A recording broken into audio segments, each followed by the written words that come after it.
जय हिंद, नमस्कार। स्वागत है आपका हमारे YouTube channel Hindi by RBT में। चलिए आज समझते हैं एक नए टॉपिक को, समास। समास से रिलेटेड संबंधित अध्यायवार प्रश्न। देखिए, प्रीवियस ईयर पेपर का ये सारा प्रश्न है। प्रीवियस ईयर पेपर एग्जाम में आए हुए प्रश्न है, बहुत ही इंपॉर्टेंट प्रश्न है और आगे भी एग्जाम में आएंगे। इस तरह के प्रश्न मैं आपको पहले क्लास करवाता हूँ, फिर बाद में क्वेश्चन लेकर आता हूँ। तो पिछली कक्षा अगर आप पिछली क्लास को नहीं देखे हैं तो जाकर देख लीजिए, उसमें समास को मैंने अच्छे से समझाया हुआ है और बहुत शॉर्ट वे में ट्रिक के साथ भी समझा दिया है। तो चलिए उसी से रिलेटेड प्रश्न को देखते हैं और समझते हुए चलते हैं। देखिए नीचे इसमें लिखा भी होगा कितने कितने एग्जामों में पूछा हुआ प्रश्न है। तो चलिए स्टार्ट करते हैं। देखिए, अगर आप हमारे चैनल पर नए हैं तो प्लीज़ हमारे चैनल को सब्सक्राइब करिए, लाइक करिए, शेयर करिए। चलिए इस तरह से हम क्लास को स्टार्ट करते हैं।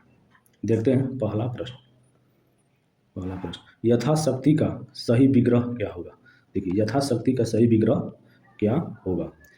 जैसी शक्ति, शक्ति के अनुसार, यथा जो शक्ति या जितनी शक्ति। बताइए यथाशक्ति का सही विग्रह क्या होगा? देखिए कितने एग्जाम पूछा है यूपीएससी वीडियो री एग्जाम में और बीपीएससी टीआरई का जो बीपीएससी में टीचर का एग्जाम होता है उसमें पूछा हुआ प्रश्न है। देखिए 2023 में जो एग्जाम हुआ था उसमें पूछा था। बताइए इसमें कौन सा सही है? यथाशक्ति का सही विग्रह क्या होगा? ऑप्शन नंबर बी, शक्ति के अनुसार। चलिए देखते हैं दूसरे प्रश्न को। निम्नलिखित में से कौन सा समास का नाम नहीं है? यानी समास कितने होते हैं? समास 6 होते हैं, उसमें कौन सा समास जो है मैच नहीं करता है? यथामति कर्मधारय है? नहीं। सज्जन अव्ययीभाव समास है? नहीं। अष्टाध्यायी द्वंद्व समास है? नहीं। शरणागत तत्पुरुष समास है? हाँ है, यही सही है, ऑप्शन नंबर डी सही है। चलिए अब देखते हैं प्रश्न नंबर तीसरा। निम्नलिखित में से कौन सा समास का प्रकार नहीं है? देखिए कौन सा समास का प्रकार नहीं है? पंचवटी द्विगु है, विद्या भंडार तत्पुरुष समास से भी है, पंचकोटि द्वंद्व समास नहीं। द्वंद्व समास का मतलब होता है जिसमें योजक चिन्ह लगा होता है और विलोम शब्द होते हैं, जैसे दिन रात, दिन रात, ठंडा गर्म, ये सब क्या होता है? द्वंद्व समास हो। यथा नियम, ये तो आपका अभिभव समास हो जाएगा। इसमें ऑप्शन नंबर सी सही है।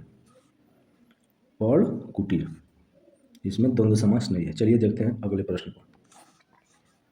अगला प्रश्न कहता है समास के पदों को अलग करने को क्या कहा जाता है? देखिए समास के पद को अलग करना क्या कहलाता है? विच्छेद कहलाता है, बदलाव कहलाता है, विग्रह कहलाता है या विभक्ति कहलाता है? तो समास के पदों को अलग करना विग्रह कहलाता है, ऑप्शन नंबर सी। देखिए अगले प्रश्न को देखते हैं। अनुरूप में कौन सा समास है? बताइए अनुरूप में कौन सा समास है? तत्पुरुष है, बहुब्रीहि है, कर्मधारय है या अव्ययीभाव समास है? अनुरूप में कौन सा समास है आपका? अव्ययीभाव समास है। चलिए अगले प्रश्न को देखते हैं। प्रत्यंग किस समास का उदाहरण? बताइए प्रत्यंग किस समास का उदाहरण? अव्ययीभाव समास, तत्पुरुष समास, द्विगु समास या द्वंद्व समास? प्रत्यंग, प्रति और अंग जो होता है वही प्रत्यंग होता है, उसका अव्ययीभाव समास। ऑप्शन नंबर ए सही है। चलिए अब देखते हैं अगले प्रश्न को। अगला प्रश्न, आमरण में कौन सा समास है? बताइए आमरण में, आमरण का होता है अगर उसका हम संधि विच्छेद करेंगे आ प्लस मरण, इसमें क्या अव्ययीभाव होगा ना, तो इसमें तत्पुरुष होगा, अव्ययीभाव होगा, द्वंद्व होगा कि द्विगु होगा? बताइए कौन सा होगा? अव्ययीभाव समास। चलिए 8वां नंबर प्रश्न देखते हैं। यथाशक्ति में कौन सा समास है? यथाशक्ति में कौन सा समास है? कर्मधारय, तत्पुरुष, द्वंद्व या अव्ययीभाव? बताइए यथाशक्ति में कौन सा समास है? आपका ऑप्शन नंबर डी सही है, अव्ययीभाव समास। देखिए कितना वेरी वेरी इंपॉर्टेंट सवाल है, कितने एग्जाम में पूछा है और आने वाले एग्जाम में भी पूछेगा। आप समझ सकते हैं कितने एग्जाम में पूछा है। देखिए चलिए अब देखते हैं अगले प्रश्न। प्रश्न नंबर 9। भीष्म पितामह ने आजीवन शादी करने का प्रण लिया था, रेखांकित समास का होगा। यानी आजीवन जो है, आजीवन जो रेखांकित शब्द है, आजीवन जो रेखांकित शब्द है, इसका समास कौन सा होगा? अव्ययीभाव होगा, तत्पुरुष समास होगा, कर्मधारय होगा या द्विगु होगा? कौन सा समास होगा इसमें? अव्ययीभाव समास होगा। यथासंभव में कौन सा समास होगा? अगले प्रश्न देखते हैं। यथासंभव में कौन सा समास होगा? अव्ययीभाव, कर्मधारय, तत्पुरुष या द्विगु? यथासंभव कौन सा होगा? अव्ययीभाव समास होगा। प्रश्न नंबर 11 देखते हैं। जिस समास का पूर्व पद पहला पद प्रधान हो उसे कौन सा समास कहते हैं? बताइए जिस समास का पहला पद प्रधान होता है वो अव्ययीभाव समास होता है। मैंने आपको पिछली क्लास में पढ़ा दिया है और एक इसका मैंने कविता के माध्यम से भी आपको बताया हुआ है, वो कविता भी देख के आप समास सीख सकते हैं और हमारी पिछली वीडियो को भी देख के आप उसको समझ सकते हैं। देखिए तो पहला पद इसमें प्रधान होता है क्या होता है? अव्ययीभाव समास होता है। चलिए देखते हैं अगले प्रश्न। प्रश्न नंबर 12, प्रतिमान में कौन सा समास है? बताइए, प्रतिमान में कौन सा समास है? तत्पुरुष, अव्ययीभाव, द्वंद्व या द्विगु? इसमें अव्ययीभाव समास है। अब देखते हैं रातों रात शब्द में कौन सा समास है? रातों रात तत्पुरुष है, द्वंद्व है, अव्ययीभाव है, कर्मधारय, इसमें भी अव्ययीभाव समास है। सरासर में कौन सा समास है? बताइए, सरासर में कौन सा समास है? द्वंद्व, द्विगु, अव्ययीभाव, द्वंद्व, द्विगु, अव्ययीभाव या तत्पुरुष? इसमें ऑप्शन सी, अव्ययीभाव समास। चलिए अगले प्रश्न को देखते हैं। समास बताइए भरपेट। भरपेट में समास बताइए, भरपेट में कौन सा समास होगा? अव्ययीभाव समास, द्वंद्व समास, तत्पुरुष समास की बहुब्रीहि समास? बताइए अव्ययीभाव में भरपेट में कौन सा समास होगा? अव्ययीभाव समास होगा। चलिए देखते हैं अगले प्रश्न को। यह पुस्तक भी हाथों हाथ बिक गई, इसमें भी कौन सा समास है? आपका अव्ययीभावी समास है। चलिए अगले प्रश्न को देखते हैं। इनमें कौन सा कथन पूरी तरह तत्पुरुष समास से संबंधित है? यानी तत्पुरुष समास से संबंधित कथन कौन सा सही है? इसमें पूर्व पद प्रधान होता है? नहीं, गलत है। इसमें पूर्व पद संख्यावाची होता है? नहीं, गलत है। इसमें प्रायः उत्तर पद प्रधान होता है? हाँ, यही सही है। इसमें पूर्व पद अव्यय होता है? नहीं, ये सही नहीं, यानी ऑप्शन नंबर सी सही है।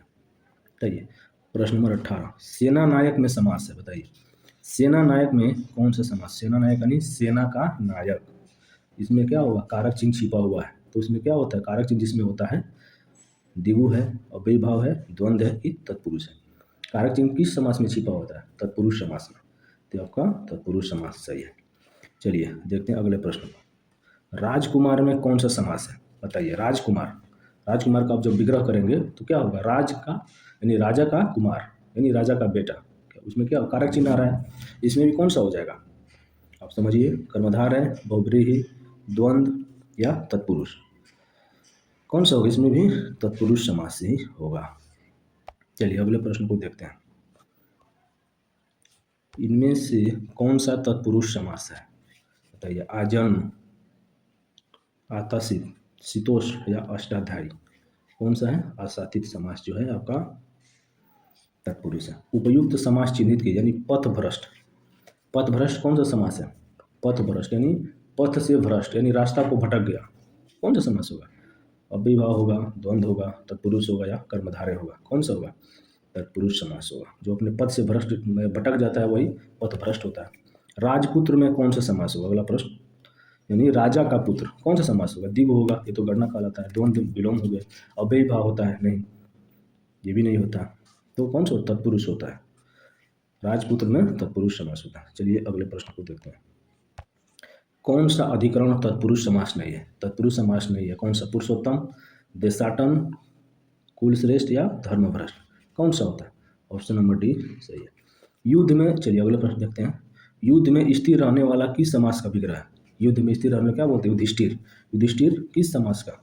अलुक तत्पुरुष, एक नया तत्पुरुष होता है, उसी का भेद होता है। बैलगाड़ी में कौन सा समास? अगले प्रश्न को देखिए। बैलगाड़ी यानी बैलों की गाड़ी, इसमें भी कौन सा होगा? द्वंद्व होगा, द्विगु होगा, अव्ययीभाव हो गया, तत्पुरुष होगा? बताइए बैलों की गाड़ी, बैलगाड़ी में तत्पुरुष समास होगा। इस तरह से हमने एग्जाम में आए हुए प्रश्न को बहुत अच्छे से समझ लिया है।